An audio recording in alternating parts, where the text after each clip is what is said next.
edge of the universe, 400 men and women are probing the immeasurable blackness of space.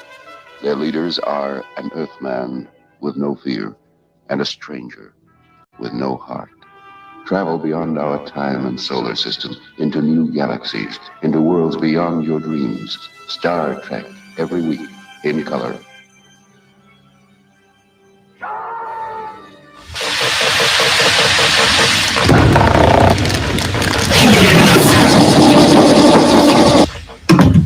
Goodness gracious. 3 p.m. Pacific Earth time. It must be time for serious Star Trek. I'm your engineer, Dan Tron. I've got your two hosts right here. You know them. You love them. Captain Fun, Larry Young. Keeping it tight today, Larry. Tight intro. Hey, Dan Tron. I'm doing that intermittent fasting. That's why.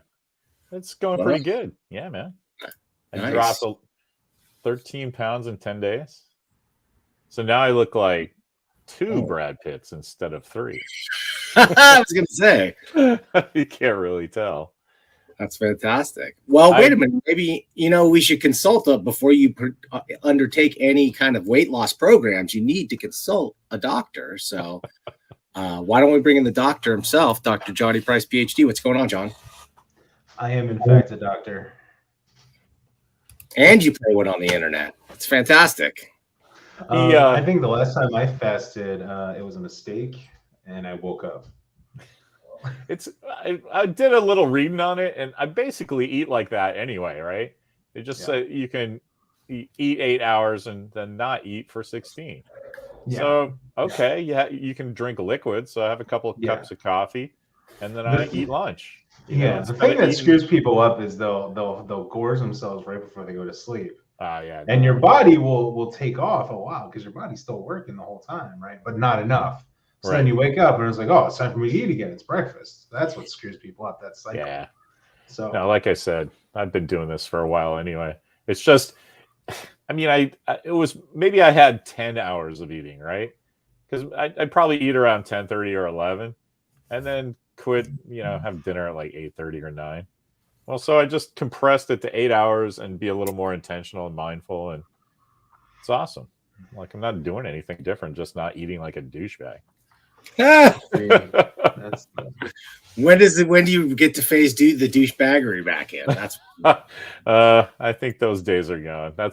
Douchebag's a young man's game, man. Yeah, it's sad. It's like sad. wearing jeans or cargo shorts or having pumpkin spice lattes. That's for the young kids.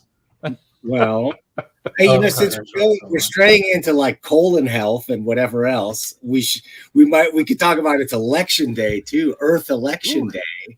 Speaking of getting an enema, and I've got a side. Oh yeah, great, John. What pithy political commentary. I love it. So on my home planet of Arcata, California, in the Humboldt cluster, there is on the ballot. By the way, our town was the first town in America to rip out a statue of a president when we ripped McKinley out of the center of our square. And I will say the square is much, much improved as a result of removing that stupid piece of shit. I never got the fetish over statues. Like, I just get a new statue, like replace it. Like, I don't know. Like, well, you want to hear something that's fetishized more than statues, John? It's the flag. So on our ballot this year is a thing to put a flag depicting the planet Earth above the flag of the United States and above the flag, which is above the state of California. You mean the Federation flag? I was gonna say. Obviously, they should have the Federation above that. I will vote yes all day on that special resolution. All right. Apparently, it breaks state law and federal law to do this, to fly anything above the American flag. And USA just for that reason, I'm definitely voting for it, like for sure. Although I was thinking about it, like, what is both the most utopian, but at the same time dystopian thing you can think of than a one world government? Oh yeah. You know what I mean? If we really did get all our shit together, like, and we got a coalition of all the nations, really, like, and just to decide, like, we're gonna have the equivalent of a federal government for the entire world. Can you imagine how shitty that bureaucracy would be, and like how crappy everything would be? Because it's not going to be like a good government. Like it's going to be, best case scenario, we're going to go like the India route and just have the extreme like data chipping of every single individual on planet Earth. There's a lot of social commentary about this in The Expanse, which because there, the three factions, right? There's the people who live on planet Earth, and they're ruled by the UN, which is supposed to be just kind of a generic kind of one world government, and everyone else in the solar system calls them takers because they all live off welfare. Like everybody in the UN lives off welfare. So it's kind of like this awful dystopia that yes, we live under peace and we, but at the same time we're all poor and don't do anything. That's all I got. I mean, I don't think that it would. I think the only thing like a one world government would do would concentrate the inequality problems that we see even further to even fewer people and stuff. Yeah. Yeah. Larry, on the other hand, just wants to drive out his fucking driveway. He really just wants to be able to my latest thing was if they put a speed bump in front of my driveway, I'm just going to go buy a pickaxe and keep chopping at it until I get on the news. That's legit because they never fix the road. Like it takes forever to get the road fixed. Exactly. So Exactly. That's funny. Anyway, we got some big old John Suntrays is there, and I'm dying to know what did McKinley do to get his statue get ripped down. Pretty hilarious. And then Prodigy is good Star Trek. I wasn't excited about the first 4 or 5 episodes, but by the time Hologram Janeway showed up, I'm like, all right, you got me. I kind of, it's one of those Game of Thrones things though that you have to buy into the whole thing, and I'm an old man. I don't care about the problems of teenagers throwing off their authority figures. I don't care. But yeah, it's doing what it wants to do, or for an audience that is not me. So yeah, it's good Star Trek. I like it. I think there's a larger issue there, and it's the fact that the Star Treks that are created with outside of the live action kind of direct line from Kurtzman are actually good. And I think there's a real lesson to be learned there for all of us. That's that whole thing that if everybody around you is telling you a jerk, then you're probably a jerk. Yeah, it's you. That it's like Kurtzman. Look at man, all the ones that you have little involvement with are great. Yeah, and the ones you're spearheading are stinky pooper. And he's this kind of catch-all phrase like, "Oh, Kurtzman bad," right? But it's not just him, right? It's all the producers, it's all the directors, it's all the writers. Like they're like everyone involved in that little situation. They're all guilty. I'll agree with all of that except for Alan McElroy. Sure. He's doing great. And I think that because I know he's an amazing writer, so the fact that his things are coming out like halfway decent at all in that environment, it just tells you how good he is. Well, like there was some big interview I read. I don't know if it was recently. It was a couple weeks ago, maybe a month, maybe 2 months, maybe 4 months. I don't know. But it was with the science advisor to the show, and like she said all the right things, and she was like, she said all the right things, but then you watch the show and you're like, God, have you guys ever heard of the phrase science? Like what? Like, there's just such a disconnect. So I could easily see someone like Mr. McElroy being like, yeah, I have all these good ideas. And then by the time it gets churned through the secret hideout Kurtzman bullshit, it pops out into, I love science. Right. Math is hard. Yeah. It's power of math, people. Did you hear the news today, actually? Speaking of not Star Trek news, but some Marvel news. That Owen Wilson is playing his character from Loki in Deadpool 3. So that's a pretty clear line that's how Deadpool gets into the MCU through the TVA multiverse stuff. because he's supposed to have a meaty role. So I was very excited about that because I love Owen Wilson. That's it. There was some other news. I was walking in here trying to think of. There's something I wanted to talk about. I can't remember. Anyway, back at it. This is we're crushing this episode, guys. I'm trying. So I was. You can steer back into politics. I want to talk vote blue no matter who. You know what I'm saying? I voted for myself. Although for Andorians, the Blue Party it's an extremely radical right wing party too. So it's can't really win. Irony. It's irony. I was very excited to vote to keep my goddamn highway open. What's going on with your highway, Larry? Remember, it's been closed for like 2 years. The north-south throughway on the west side of our town, San Francisco. It's how people get from Daly City to the Veterans Hospital, which is a big deal, right? Then they closed it down, and then all the 18-wheelers were driving out in front of my house through residential areas. So my kid, when that happened, my kid was 13. It was 2 years ago. But I'm telling you, if he was like 4 or 5, I would have gone insane, because little kids need to play, right? This is a residential place, and they're like, well, Ortega Street gets to be closed off, but 47th, no, that's just, we need to go north and south. We didn't realize that. That's what that fucking highway was there. That's been there for 100 years, and there's been no problems ever. And now there's like 18-wheelers are ripping down telephone wires that are going across the street, because the streets are not made for that. You know, the smokes. Anyway, whatever. I was glad to vote, you know. Yeah.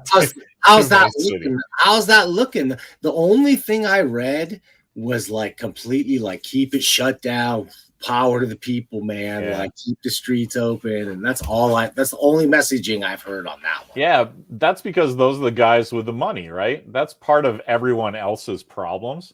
That this is coming from the bicycle guys, you know. Ooh, bike SF, right? The bicycle mafia. Check this out. They have a deal with the city and a no compete contract to do, you know, bike, you know, support or whatever you call it, you know, outreach to the kids. But 3% of people that travel in San Francisco use a bike. So what the fuck are we listening to these people for at all? And why is the city giving them money, right? A taxpayer money to tell us this stuff that nobody really gives a shit about. It's insane. So they have a bunch of tech bros flowing the money, going, yay, you know, electric cars, bicycles, it's all 18 to 35 get the city. Fuck the old people and people with kids, right? So I think hopefully there's a quiet majority going, no, that doesn't work for us. Because all you hear is how the bikes are all taken over. So great. I understand why people like bicycles. I really do. However, there's no bigger power move as a human to be like, my entire propulsion system is based on the blood of my ancestral enemies. You know? Like every time I hit the gas, I'm just like, fucking suck it, T-Rex. Right. Suck this. Hey. Suck the little ground mammal's dick, right? Yeah, whatever, man. Well, I was a total when I lived in San Francisco, I was a total bicycle guy. I probably would totally be voting to keep it closed down if I lived there and didn't know you, Larry. I'd probably be doing that. Well, yeah. Okay. I gotta ask that's kind of the problem though. They're all like, hey, we need a place to have the bikes. And then they put their bikes on their bike rack and drive their cars here and park across people's driveways so they can bike on this 2-mile stretch and then leave. And then it's closed the rest of the time and people have to fucking try to get to work. It's insane. It's funny because the beach and that part of it was the one like kind of mellow place in San Francisco. It was the one place. That's why we all moved here, man. It was like you could drive out to the beach and because nobody's flocking to those beaches, right? They're not like, but so you could always go out there and just enjoy the water and ocean. There's parking. It was never that crazy or difficult to deal with. And driving through town, of course, man. I feel for you, Larry. Well, the other thing that's funny is that like it's a great park, maybe 22 days out of the year. right? Like it's always foggy and windy and shitty. It's like I'm glad you guys want to make this a park, but no one goes out and walks on the areas that are there, right? There's multi-use pathways right next to the highway, which is like the other thing. What do you need all of this for when it's like, I don't know. It's like the Big Lebowski. What do you need those for, dude? It's like real reactionary. Yeah. Suntress says that my sources tell me she gives advice, but they aren't obliged to follow her science advice, which I mean makes sense. You can have a good idea. No one in Kurtzmanville is obliged to listen to your good idea. I just think that's funny. Is like, why hire a science advisor? Right? Why have a science advisor? Right. It's like, oh, let's hire an expert and then ignore what she says. Yeah. Well, okay. Every once in a while, I guess if real science obviates like a narrative point you're trying to make, that's cool. It's a fiction show. I get it. But like all the time, it just sounds like nonsense coming out of people's mouths. Yeah. Good old Steve. He's right. Freezing out here. Science advisor to Star Trek is such a like prestige scientist role. That's like you want to be Neil deGrasse Tyson, so that's like that's like one peg or whatever. No, it's the other way around. Like Neil deGrasse Tyson is dying to be science advisor at Star. Well, he'll do anything. Yeah. But no, you're absolutely right. It is like a prestigious, like, because that's the whole Star Trek mystique, is that hey, we're science fiction, we're not fantasy. Is that still true? Do you think though? Does Star Trek have a mystique? No, Kurtzman's Star Trek is not science fiction. It's barely fiction. It's barely fiction. It's nonfiction that's really happening. Yeah. They're really 400. Every writer is just dealing with their teenage angst issues. It really does. I ran across one of my old Star Treks I did for EJ, one of the old columns, and I said it's like they learned how to write television on 90210, and they're all teenage girls. Yeah, it's like, and I was like, oh man, we were calling that in the beginning, man. It's still a bummer. Yeah. No, we've been right about everything. I want to pat ourselves on the back. We've been right about everything. Okay, John. Well, how about a chance to do some prognosticating, guys? Let's do it. Okay, let's do it. An election night. Let's prognosticate. But bring it to the real world. Like, we've got science fiction encroaching on us from every angle. Last time we talked about Elon Musk and Twitter. Let's talk for a second about the metaverse and Meta and the fact that it is just like that stock is crashing and burning nothing else. And the ridicule, dude, I get nothing in my YouTube feed but video after video of how much the metaverse sucks, how much Zuckerberg sucks, and how he was his one maneuver he was able to make, but most founders of startups never do, is he got control of 54% of the voting stock, the Class A stock. So he cannot be fired. He can just pour money onto the fire for as many years as he wants, and they make plenty of money. Meanwhile, that's not stopping though from doing heavy layoffs, as well as the whole tech field is rapidly laying off. We're going from the futuristic high tech stuff of the future, I think, has all become commoditized, where it's like Netflix is nothing more than HBO was, or a cable vision was, or something like that. It's all just become stuff we're all using and kind of boring and not sexy and growth anymore. But virtual reality, have you guys tried it? Is that something you would even consider doing in your I haven't tried it, and I'm not very interested in it. I think it's incredibly I think the appeal is very overrated, and I think we've all watched enough movies where we're like, yeah, this is bad. I think it's funny that I just always rail against how stuff is presented if it's not presented well. And the whole thing of the metaverse is like, here's something that literally no one was asking for. Yeah. And that's such a conceit that some innovators have, because everybody thinks they're George Lucas. So the small thing I did where I was publishing, people would be like, hey, let me pitch you this thing. It's a 12-volume series. I was like, whoa there, Cochise. You got to sell the first one before anyone cares about the second one, much less 12. And literally every single person that did that would say, well, that's what happened to George Lucas. Well, you know. And so I think of the segue where they were like, this thing's completely changing transportation. They're gonna change the infrastructure of cities. There's gonna be elevated sidewalks. Yeah. Like, yeah, some rich kids were playing like a version of Polo in the park with like 4 of them. That was fun for like a day. And then you never saw them again. Like the Atlanta police had them in the airport, which was funny for like the longest time. And then they're screwed because they bought like 100 of them. So yeah, these guys cooking around, guys with guns. My favorite part of the Segway saga has to be that the Dean Kamen, the guy who invented it, super genius, crazy, eccentric, like really, he's the Elon Musk. He's the guy we should be worshiping, the type of guy we should be worshiping. I agree.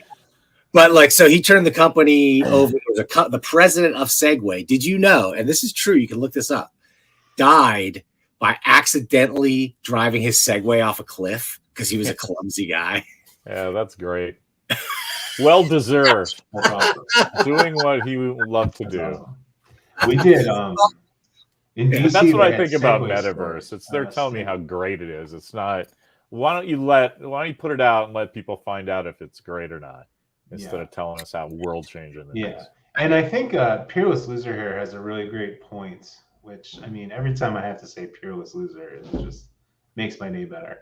It's hilarious how everybody is making must Twitter layoffs this damnable headline and not even mentioning the meta layoffs. That's a really good point. Yeah. Right? Where it's like the narrative is about how Twitter is a shit show. Meanwhile, Meta is literally like collapsing around Zuckerberg. And like, there's nothing he can do to stop it. The difference being, though, of course, Facebook makes money still makes a ton of money, whereas Twitter's totally losing money. But like, their focus on VR as opposed to AR, which is what Apple is pushing, is I think going to be the real teller in what it's going to be. Because AR is like, I want to see the real world and I want to see stuff on top of it. So yeah, but do you? Yeah. Well, the use case I've seen that the Oculus actually does is you can sit in front of your computer with the thing on, and it'll give you 4 extra giant monitors on your computer that just look like they're floating there, and you can use like that kind of thing is kind of a cool idea. Why? Yeah. Why don't you just concentrate on the thing in front of you? But that almost recreates. But now there's like 15 things in front of you. Well, it's super handy for certain things on the computer, I know, with 3D art and everything else. And it recreates the type of visual space that, let's be honest, video games give you, right? If you're doing a first-person shooter, you have effectively a HUD system, a heads-up display on top of the video game, visuals, right? So if you had that in real life, like I don't think it would be that hard of a transition. That's appealing to me when they can pull that off at the right resolution and fidelity, like, because it does not appeal to me to be like, this is how I'm doing everything now. But like, if I'm going to put glasses on and go somewhere and see a heads-up display that's reminding me of Captain Fun and all his personal details and his turn-ons and turn-offs and whatever, as soon as I see him, because it recognizes his face, that'd be cool. Wasn't that Google Glasses or something? Yeah. Didn't they try it out like 2 years but ago? Here's why I personally don't want that, is because I have to wear glasses all the time anyway.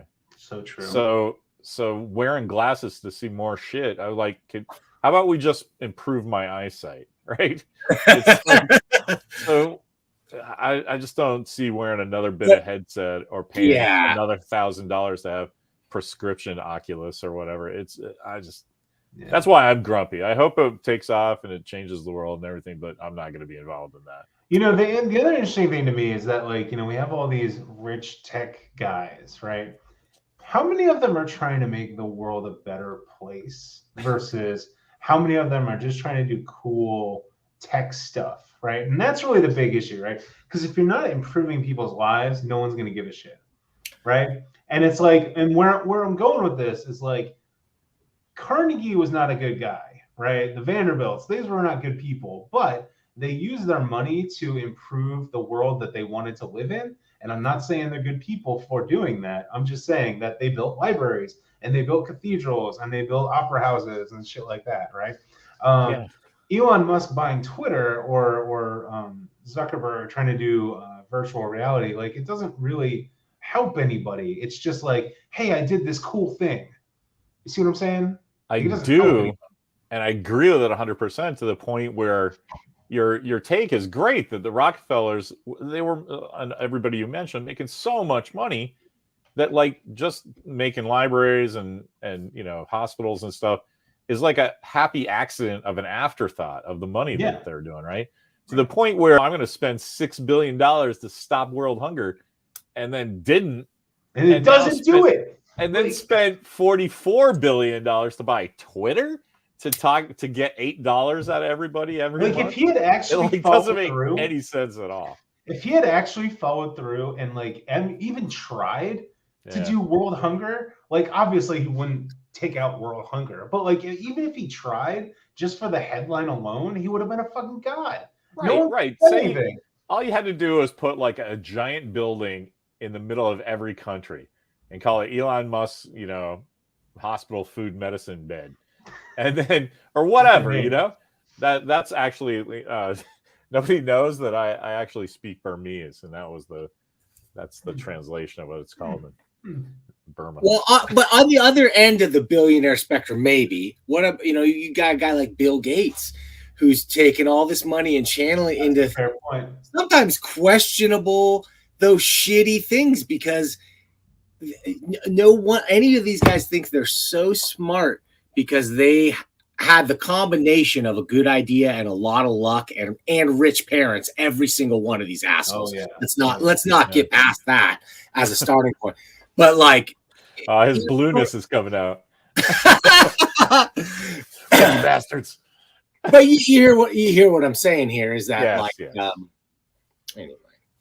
That like even when they have good intentions, who knows what they're up to? And then a dude like Bill Gates, plus he's hanging out with who on who what island, like doing bad stuff with Epstein and all those dudes, and like whether he was up to bad stuff or not, he was hanging out with the guy and giving legitimacy to a guy way after he was already convicted of heinous things. And so it's like, hey, this is the guy we're supposed to look up to. We're supposed to take, he warned us all about COVID beforehand. If you saw that TED talk, like he had that whole talk about the next pandemic, but like he also tried to foist all that bullshit Common Core curriculum stuff on people that nobody liked. It was just totally awful. So I don't know. That was great not being able to teach my kid math. Our good friend Eugene, he swears by that, but it's actually a better way to teach math. And literally, I've never talked to a real person who agrees with it. It's a better way. Well, everyone's Eugene, like, yeah, no, this is awful. He's Mr. Super Nuclear Physicist math. I know. I'm just saying. Like, who else was really into it was Hank Feldman. So maybe the science military science and green complex. My thing is anything that it's going to be different because we were not taught that way, so it's going to be difficult for us to grok. So if it makes the parents feel dumb, it's not going to succeed. No. Like if it makes you feel like, what? I don't get this. This is not how I was taught. Like, and there must be no other way to do long division than the way they taught me. It didn't make me feel dumb. It made me feel that the school board was dumb for setting this up, because some of the older teachers weren't even ready for it. So what are you doing at that point? The kids who don't know something are being instructed by people who don't know something. So that was kind of funny. Steve Ugrin has a really good point. Just because you're rich doesn't mean we should look up to them. Yeah, absolutely. I really wish we would find new ways to lionize people, as opposed to just, hey, you're rich. You know what you're talking about. It's like, no, you don't. Like, and when's the last time you had a politician who was preaching like world peace. Like, let's increase peace and let's end hunger in the world. Like, let's do really positive things for the world. No, I don't think that gets any traction in elections or whatever, but like nobody's even like going for those kind of messages. It's all become very the people who are pro peace right now are doing it with a twinge of isolationism, which isn't the right way to do it. So like you'll have a lot of people who are against US supporting Ukraine, and it's like, yeah, but that's not the right time to say, hey, peace at all costs. You know, the right time to say peace at all costs was when the US was preemptively invading countries. How about that one? How about yeah, that, but it's also not. Where's Code Pink now? You know, but it's also not seditious. Code Pink And now. like we should be pursuing a peace plan and be having talks and Sure. opening talks with Russia. Like there's people getting squashed for suggesting those kind of things. Yeah. And so like that's the other side of it too. So like, you know. Yeah. But no, to your other points, I mean, no one seriously at the serious level of politics is talking about like world hunger or anything like that. You've got Bernie Sanders and Peerless Loser says Kucinich. You're absolutely right. Kucinich was doing that, but it's not a serious topic of conversation. That's now, true. That's whether it should Lots be of a serious is a different question, because of course it should be. We're never gonna meet the Vulcans at this rate.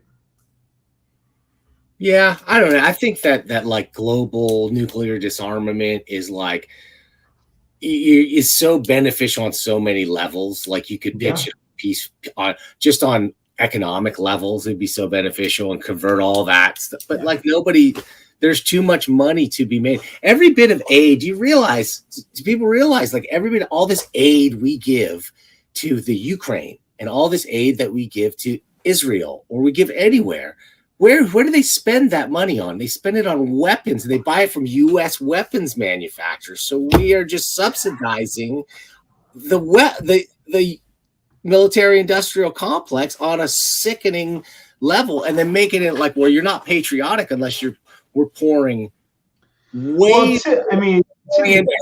for our own people into like military escapades overseas. To be fair, I mean, no one pretends otherwise. It's not like they're lying and being like, hey, we're giving food to you. Okay. No, they're like, yeah, we're giving missiles and tanks. Yeah, dude. Like, it's gross. You know. But yeah. For a war, they cannot win. They cannot beat Russia. But they are winning.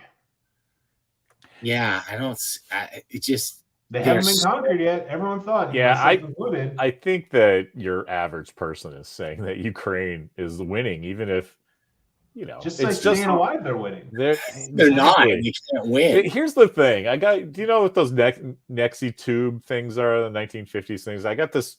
Yes. I got this clock, and I got it from a electronic hobbyist off of Etsy. And I look, and this guy's got a million things. It's great. It's a very reasonable price, but he's from the Ukraine. So I'm like, wow. Let's see if this guy is even like still doing this. So I read all his like, reviews, and one of them's from like 3 days before going, I can't believe how amazing this is. It worked really well. I got it in like 10 days. And I was like, all right, so this clock was like $60 with shipping. So I'm like, I got $60 to give to this guy just because I think that's fucking amazing. He's doing like really fine detailed electronic hobbyist stuff and is somehow able to do all the soldering, find all these parts that are vintage, right? Put it in together that looks like something cool. But then the amazing part is he puts it in a box and ships it. The postal service is working in the Ukraine. It still gets there. That's to America. I got it in 7 days, man. I couldn't believe it. I just couldn't believe it. So that right there makes me think the Ukrainians are winning. That's the gears of commerce grinding hard, though. That's what it is. I just can't get over that. Like, obviously he's not in the shit, right? Because you can't do this kind of work with like thumps and the ceiling coming down on you and stuff. But you guys know my mom was Ukrainian, right? She would always say Ukrainians will eat shit and come out smelling like roses. And I'm like, yeah, I just turned on the news and thought of you today, Mom. You know, it's so funny. I have no I doubt don't think they're leaving. they're tough people, but you know they're going up against a superpower right next to them. Are they a superpower? They're getting their ass kicked. They really are. They're sending in like broken tanks. They're literally sending in people with no guns, no weapons. The one And where that's a whole thing. It's a whole thing. The one where they said, I don't know. There was just some cool thing that where I was like, oh, the Ukrainians disrupted a supply line into a major thing that they were doing, and I'm like, you're not fooling around if you can disrupt an armored line of tanks full of gear and stuff. I will tell you, Like, you guys want to talk about science fiction? I'm sorry, Larry, I didn't mean to cut you off. You guys want to talk about science fiction, right? Ukraine just had a naval assault on the Black Sea fleet of Russia. Now, they've been fighting in the Black Sea for a long time, since February. And so it's not, a full strength fleet or anything, but there's probably like 5 or 6 ships that were in this attack. And the Ukrainian Navy was a bunch of drones. There was a bunch of Navy drones. And so like all the videos that came out of it were just from these drones. So it's the first time, as far as anybody knows, that a drone force attacked a surface fleet, and they won. I mean, they won the engagement. Like they sunk the ships. That's sci-fi right there. You want to talk about Terminator? Wow. You want to talk about Skynet? and shit? Yeah. Drones going on and doing entire battles by themselves. That's sci-fi shit right there. Well, so the scary part of that to me has always been is that if War of the Future is going to be the battle of the robots, yeah, like who's going to win that battle? It's going to be the one with the best robot supply chain, and maybe the culture that has been like dreaming of giant robots fighting each other for just forever. So I think like Japan ascending in the near future, if it's all robots, right? Pacific Rim, right? Yeah, big time. We got to call it the Japanese. Who runs? Well, I guess like when the U.S. finally crumbles and Boston Dynamics has their own army, just sword wielding dogs. Well, yeah, that's the thing. Then it becomes like it's not about your population; it's about how much money you have and how many factories you have and how many chips you can get provided. It becomes like lines of power get redrawn, can get redrawn not based on population and just having to have armies of people to throw at each other, but that means that these little countries that have a ton of money, Saudi Arabia, I'm looking at you, or whoever, they're going to they can become forces to be reckoned with too. Oh yeah, absolutely. Yeah, if the size of your military is no longer based on population but on drones, that's a huge difference. Yeah, definitely. How far are we from an all robot military or primarily robotic military in reality? I don't think we're that far.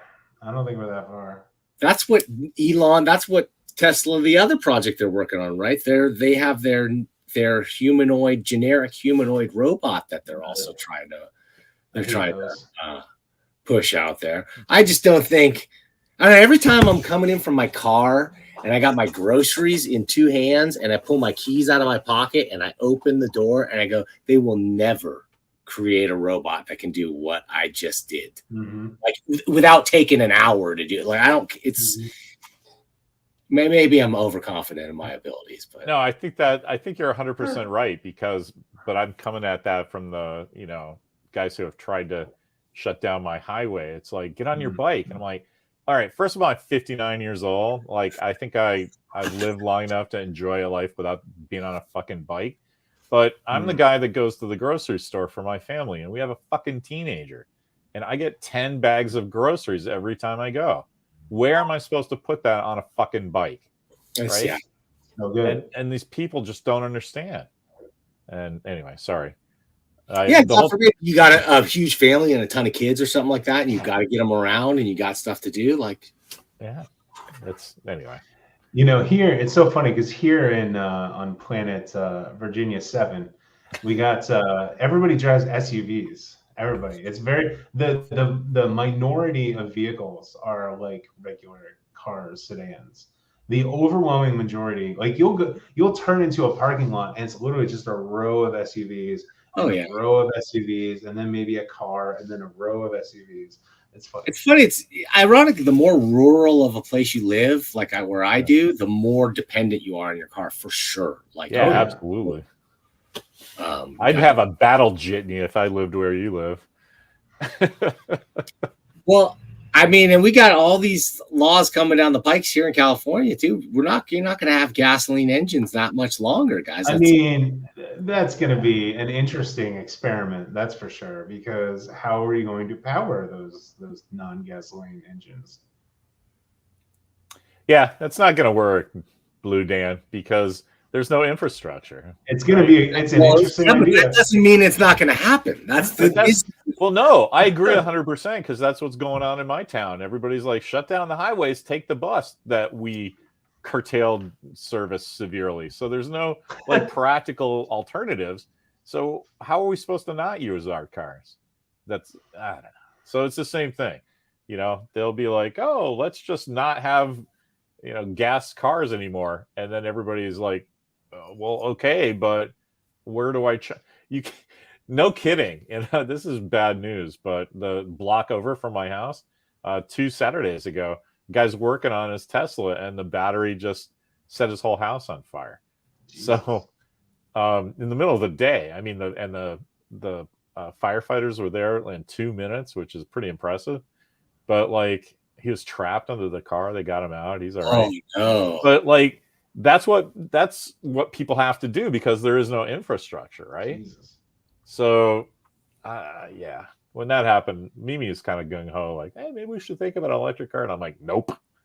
If they can like just have lithium carbide batteries that like explode like those hoverboard things from a couple of years ago when they're charging up in your garage, I'm like, I'd rather no joke one of those sleep through the night instead of worrying about my house coming down.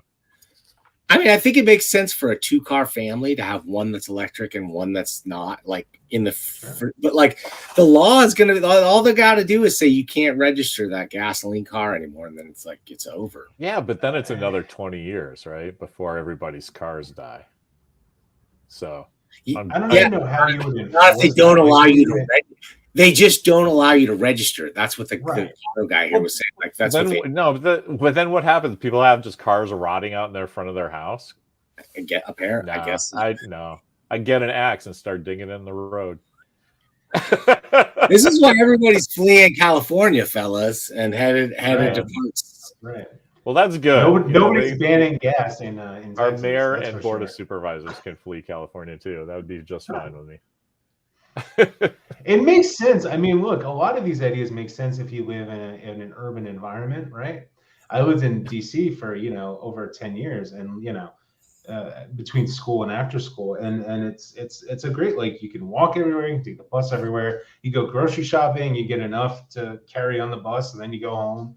I mean, it makes a lot of sense in that sort of environment. But yeah, once you're out in the suburbs or the rural areas, I mean, it's just not feasible. If I wanted to walk to the store right now, I can't. And I don't live in rural Virginia 7. I live in one of the more populated parts of the colony. The colony. That's awesome. Yeah.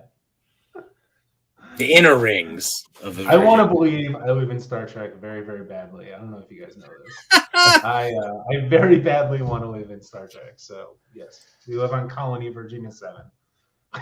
I was telling Walker actually yesterday because I just sent you a box for that kid that. Well, comics and That's stuff. Awesome. So Thank you. I was telling I hope he digs it. I was telling Walker about that, and I said, when you talk about the high school you teach at, it's Starfleet Academy High School. That's right, Starfleet Academy High School. And he's like, "Wow, that's cool." You know what? He'd be a professor there if that was real. I'm like, I know you would. Yeah, he would. He'd be great. Yeah. He would be applying for every single job. I'd be a janitor at Starfleet Academy if I could. My license plate has alumni Starfleet Academy on it. That's how dorky I am, people. That's how dorky I am. All right. I feel like there's so many problems in our world that, like, in the back of my mind, because I'm a very like logical, results driven kind of dude. In the back of my mind, I'm like, the hope is that there's going to be some kind of physics breakthrough Yeah. that they will figure out solar power, and we just aren't going to need any of that stuff. And you're not going to need nuclear, and the sun's got plenty of energy. But dude, unless they get on the nuclear train, we are. I don't know what's going to happen. I think yeah. Well, like in For All Mankind, they have the alt reality where it's H3 mining, which would solve a lot. But again, we're dealing with you'd have to have the infrastructure. Fission would be nice, or what is it? Fusion. Which one do we have? I don't remember. The one we don't have. We don't have fusion. That's right. The one we need is fusion. That's right. And that would be awesome. Again, I mean, Star Trek doesn't run on gasoline. Star Trek runs on fucking antimatter reactors. So it's funny because it's going to be, if it's not like a discovery that is made to make, say, solar panels more efficient, what it's going to be, it's just because it's a tipping point of the cost. Yeah. Of one versus the other. When one becomes cheaper, will start moving totally in that direction. But it might be too late, climate wise and whatever else wise. The other alternative is element 215, 213, whatever it is, the Bob Lazar element. That's the one we need. That's the one we need. It's the one next to Laurentia. Hey, you guys know we have solar panels on our roof, right? It's a good idea. It's not a big system at all. We've had it for a while. We haven't paid a bill since it's been up there. We collect more than we use. And I don't understand why, the state just doesn't go put it on top of everybody's roof and the problem's over. Because the people who are using the electricity are collecting their own electricity, right? It's like then you can worry about the gas and shit everywhere else. Yeah. Makes perfect sense to me. Yeah, it does make sense, and the argument being that it's going to increase the price. It automatically increases the price of every house that gets built. But it's such a cost savings over even a short run of time, let alone a long run of time. That I think you're right. It makes a no-brainer. I know that the entire country of Germany does that. You see cool pictures of towns, and it's just like every house has solar power, and it's like, well, they're very efficient, aren't they? The German people. They're known for their efficiency. Yeah. I hate to talk about entertainment for a second. Boo. Did you guys hear that Disney Plus wants to do an Indiana Jones show? I'm in. Let's do it. Not unprecedented. No, I know, but I just think that's Harrison Ford. What is it? Younger? He's not dead yet. No, there's middle-aged Indiana Jones. There was no details other than they're exploring doing it, right? But he said that he's done playing it. He's not doing a voiceover cartoon or anything. He's done. It's over. I'm an old man. Goodbye. This one's good. Leave me alone. Right? And so I don't know. I kind of want to see an Indiana Jones TV show because then my dream of Chris Evans guest starring on it might come true. Well, did you like the old one, the River Phoenix? No, Oh, you mean young Indiana Jones? River Phoenix was in the movie, and then then Steven Spielberg did a young Indiana Jones series that was a little too kiddie. It was Sean Patrick Flannery. But it was Hugh the Borg. Hugh, wasn't it? No, it's Sean Patrick Flannery, the guy from that did Powder. No. And then they all look the same. The cool thing about that show, though, was that the entire thing was a CGI test case.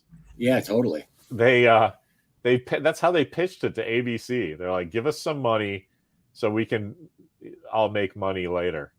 And they were like, yeah, that sounds cool, George. Indiana Jones? Right on. I watched it at the time. It was too kiddie for me back then, but that was the thing. Yeah. When my kid got into Indiana Jones, I was like, there's a whole show about this. He's like, what? So I got him the DVDs for Christmas one year, and it's the same. It's too kiddie for me. But there's that one that Harrison Ford is in, and that one's great. It's like Indiana Jones and the Lost Secret of the Blues or some shit like that. He has a saxophone. The blues. He has it's just cool. Like Indiana like Harrison Ford creates the blues. Mystery of the Blues. It was the only good episode. I agree, Chris. But there's a framing sequence that it's Harrison Ford, and you just start crying at the perfection because it's like, okay, I'll wait through this bit with the teenage thing, and yeah, you met Dizzy Gillespie or whoever. That's great. Get back to but Indy's got he's got a beard. There's snow. There's like an Indian guy that's a friend of his that they're smoking wampum or whatever. It's just it's like, wow, thank you for doing this, Harrison Ford. But the thing that I was just going, as Chris and I have the same brain, I was getting to the thing that made me cry though was when he got on his horse and took off through the snow and they played the real fucking John Williams music, which they didn't use for the TV show. So you just hear that. And you're like, finally, just give me an Indiana Jones show. So, give me an Indiana Jones show. The problem I had with Young Indiana Jones was that every single episode was like him meeting the most famous person in the world. Yes. And doing the most incredible thing in the world. And then he'd go back and write in his journal. And I'd be like, dude, this is...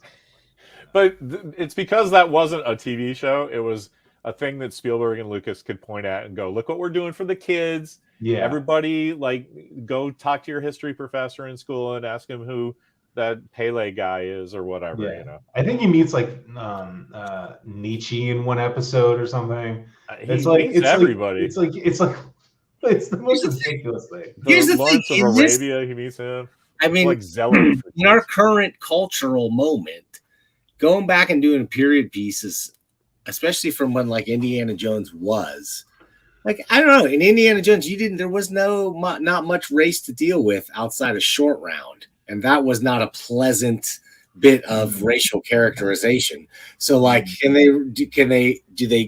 they address that stuff? Do they ignore it completely, or is it going to be, I think, Captain Katanga, the guy, who owns the Bantu Wind ship, I think Indiana Jones is bulletproof from that shit.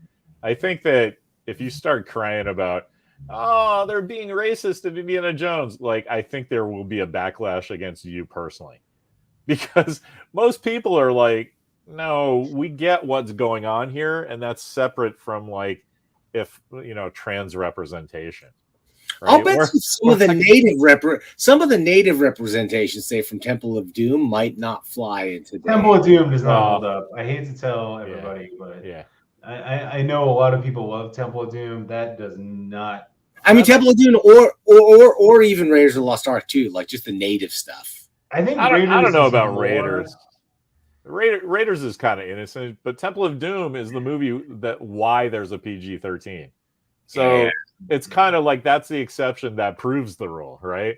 This is why you're absolutely right. It's because of that we're not going to do that again. I think everybody knows. Now, that being said, if people would stop being crybabies, maybe they would be able to watch Temple of Doom and realize that it has a very specific message for a very specific reason, and it's intentionally over the top.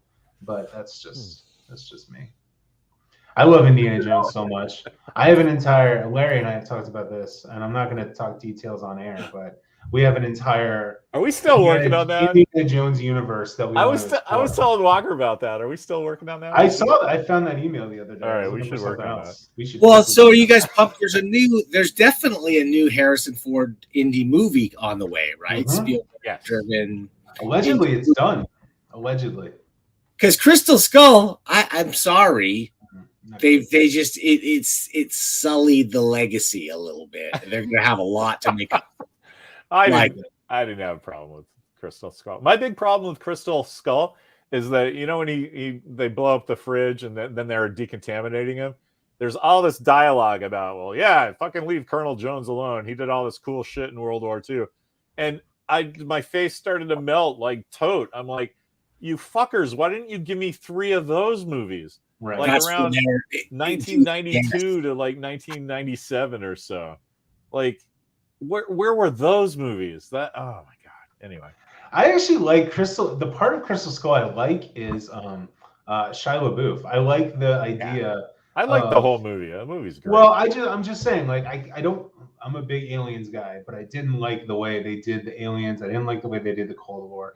I do like the way they did the father Shia LaBeouf relationship, where it was like, you know, of course he's a rebel. Of course he's like a 50s greaser guy. Right, yeah, right? Because exactly. his dad is this boring old professor that he doesn't like very much, you know. So of course, I actually kind of like that relationship, but Shia LaBeouf got a lot of blowback for that, which was, you know, not his fault. To me, the worst thing was, to be honest, it was the terrible special effects. I mean, after the action, the real live stunt action of that franchise is so great. Yeah. That you've got to get it back to real on-camera effects, or the digital stuff has to be impeccable. And it was very impeccable. It was very impeccable.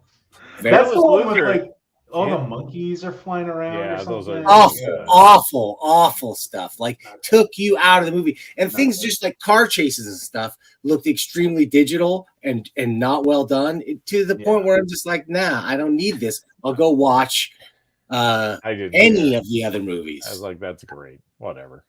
Hey, Peerless Loser says he should have gone to space with the aliens. That's what this one's about. It's Is it? Yeah, just so you know. I guess we'll find out.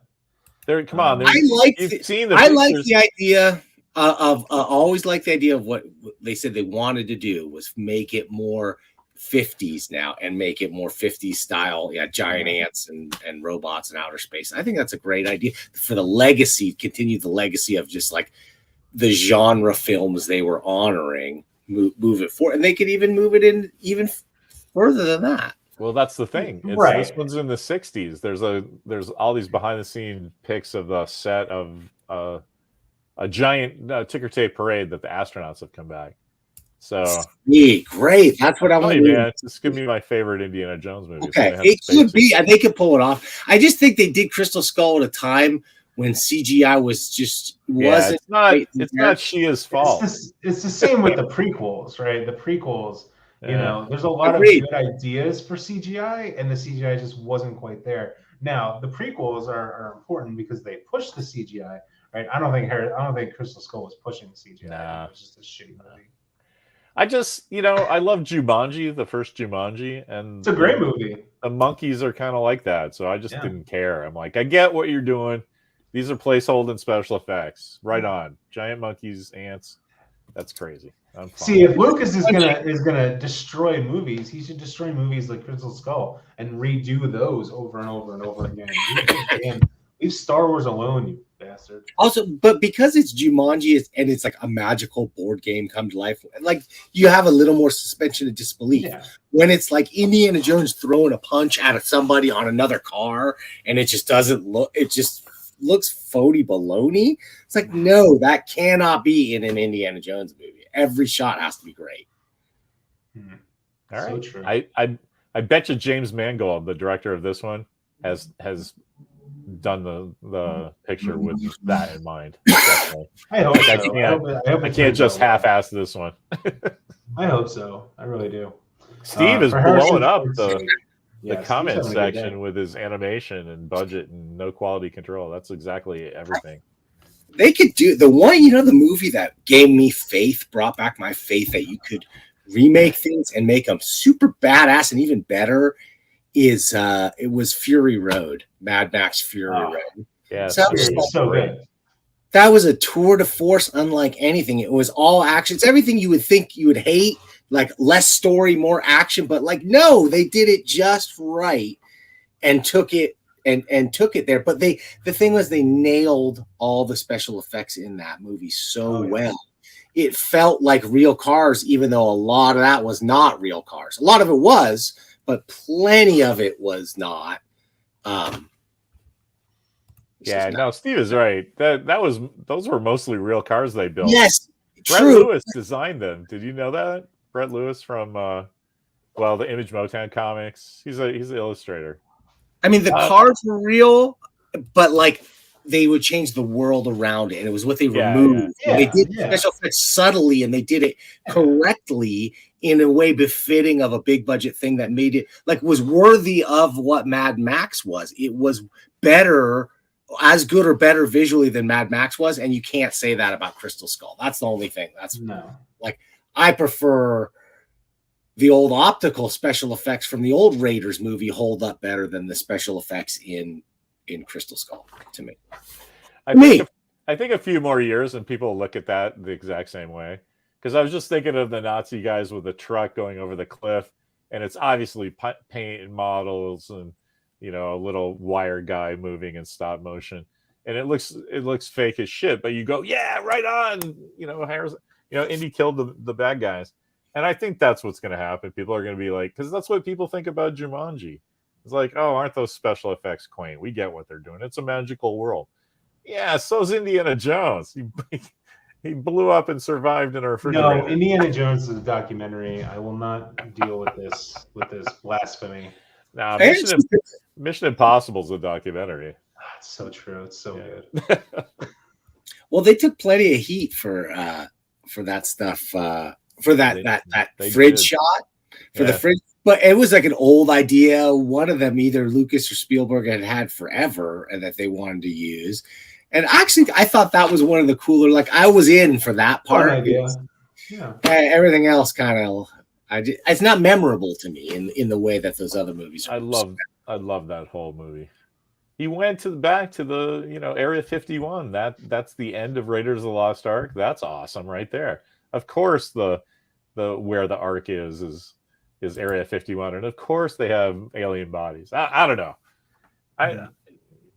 I'm not going to tell anybody to watch it again, but I think that it's a lot. It holds up together as its own thing. Now, whether you like that beet pie or whatever it represents, that's a matter of taste. But I think it's an Indiana Jones movie.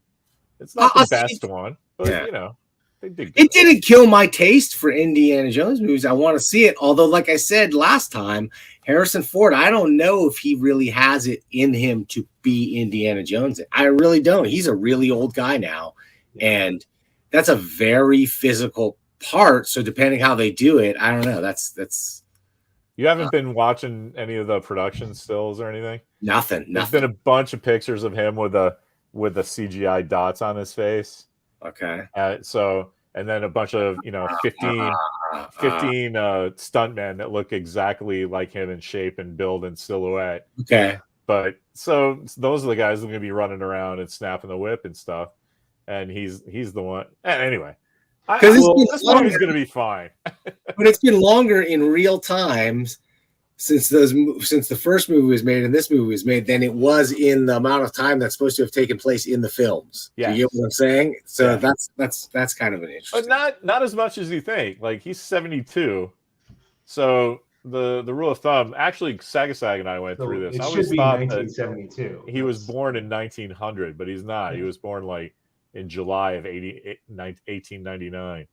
For some reason, but Indiana Jones. You can figure it out. Like in 1938, he's 38 years old, and so now it's 69. So he's supposed to be 69, and he's 72. Okay. I don't know. It kind of works, but if you squint. But I think some of this is going to be having taken place in the past because I gotcha. Like I said, the dots on the face. And is Shia in it? I hope so. I haven't heard that. Phoebe, what's her name from Fleabag is in it. She was the voice of the Millennium Falcon in the Solo movie. That Leet robot. That's weird. Yeah. I don't know. That's all I know. Larry, you said this one time where like Harrison Ford has his identities backwards. Like he thinks he should not be defined by Han Solo, but he should be defined by Indiana Jones, when in reality, Indiana Jones is just the silhouette of the hat and the whip. It doesn't matter that it's Harrison Ford. Like it's obviously good that it's Harrison Ford, but versus Han Solo is Harrison Ford in a George Lucas movie. Right. Like, and so it's like, and I just, you said that one time. And I totally remember that conversation. I thought it was right. Fun. And it was like, he's right. Like he bitches all the time, but I don't want to be in any more Star Wars. It's like, dude, that's the one you should be in. But that's why Han works. You Han's the guy who doesn't want to be there, Yeah, exactly. Yeah. I totally remember that conversation. That was super fun. Back before the coronavirus. Uh-oh. Or the red alert. Wow, speaking of being somewhere where we're not supposed to be, it's time to get out of here. Let me fade this thing. I got to get going, but we're going to be back. We're going to have this thing again next week. Wait a minute. I'm working on the thumbnail for our good old Captain Fun, Larry. This one's for you, buddy. Oh, nice. Been working on this one for a while. So that's awesome. Well, we're working on that one. And, oh, man, tomorrow. Oh, Larry, you're still in for $1 Million Mailbox tomorrow? Yeah, we're doing it tomorrow at noon, right? Tomorrow. Yes, tomorrow. Yeah, Elliot Brown. Man, Price would like this one. Elliot R. Brown, okay? John, Elliot R. Brown is the guy who, in the Marvel Universe guides, he did all the drawings of, like, the Quinjet and Spider-Man's web shooters and anything that's a map or a diagram in those things. That's what I love. Avengers or blueprints. Everything, like Daredevil's apartment to scale. Like, let's just give you a nice blueprint of it, the whole thing. Guy is an amazing talent. He was also a special projects editor at Marvel, the creator of every single Marvel photo cover ever. Oh, that's cool. And what else? Oh, official cartographer of Gotham City over on the DC side. And just like, wasn't he a Marvel submissions editor too? And a Marvel submissions editor. That's so big perfect. He broke so many hearts in the 80s. Like, so many people had their hearts broken by this guy, and we're going to be a part of that. Wouldn't that be cool that he's like, here's your rejection letter. I'm really sorry, but also here's a signed blueprint of Avengers Mansion's lobby. Best of luck in your future endeavors. He's sent me so many cool things. Dude, his Punisher battle van diagram is still the definitive, to the point, John, where Matchbox completely ripped it off for their Punisher battle van, like 100% taken from that design. Fucking Matchbox. That's I don't pretty. think that's a crime anymore. Or Hot Wheels. It's probably one of those guys. Anyway, that's going to be incredible. I can't wait. This is like his third time back on the show, but he's just such a fun, smart, interesting guy. It's going to be fantastic. But then we shall return the following week it'll be Tuesday again. Next Tuesday. I don't know the date, but it'll be 3 p.m. Pacific Earth time. But Larry, oh Larry, where will it be? On the internet. When it comes to video games, nobody compares to Atari. I find Intellivision more sophisticated and lifelike. Gentlemen, move over for my friend Vic. The Commodore VIC-20. Move over? The Commodore VIC-20 does more than your machines. It's a great computer that also plays great games. Like this, and this, and this. A computer that plays great games? Under $300? Exactly. We didn't know. Get the Commodore VIC-20 computer for under